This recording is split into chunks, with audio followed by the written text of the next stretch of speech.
Welcome to today's video, where we're going to tackle a common issue that many of you may have encountered when working with Kubeflow Spark Operator and Strimzi Kafka using structured streaming. If you've ever tried to query your Kafka cluster using Spark structured streaming only to be met with an error message, then this video is for you.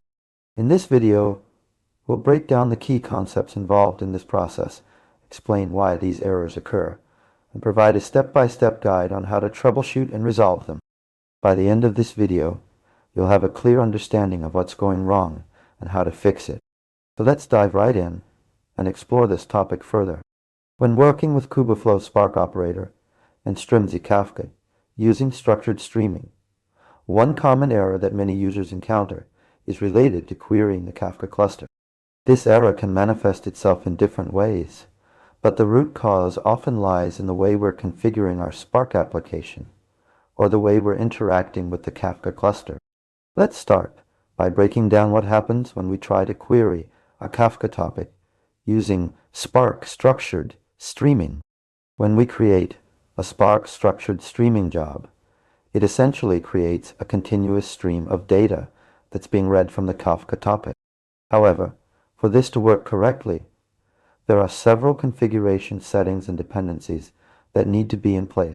One key aspect is ensuring that the correct Kafka dependencies are included in our Spark application. This includes specifying the correct Kafka client library version, as well as any other required dependencies, such as the Kafka streams data. Another important consideration is configuring the Spark application correctly. This includes setting up the Spark configuration properties, such as specifying the Kafka Bootstrap servers and any security settings like SEL or SAL authentication.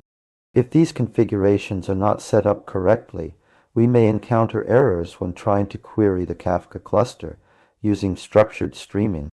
For example, if the Kafka dependencies are missing or incorrect, we may see an error message indicating that the Kafka client cannot be found or loaded.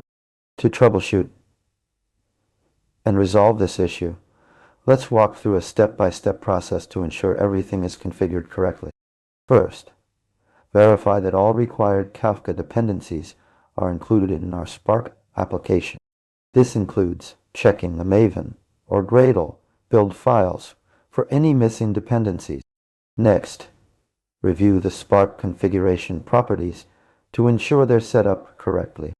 Check the Kafka Bootstrap servers, security settings, and any other relevant configuration.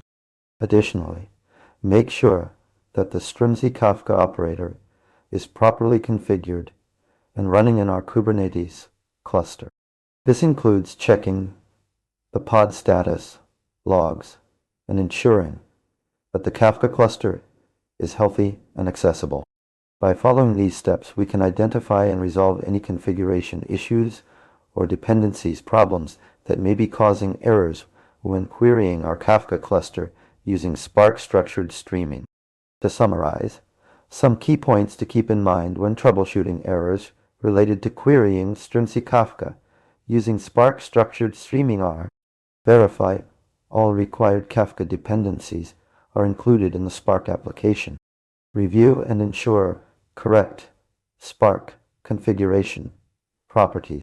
Confirm the Strimzi Kafka operator is properly configured and running in the Kubernetes cluster.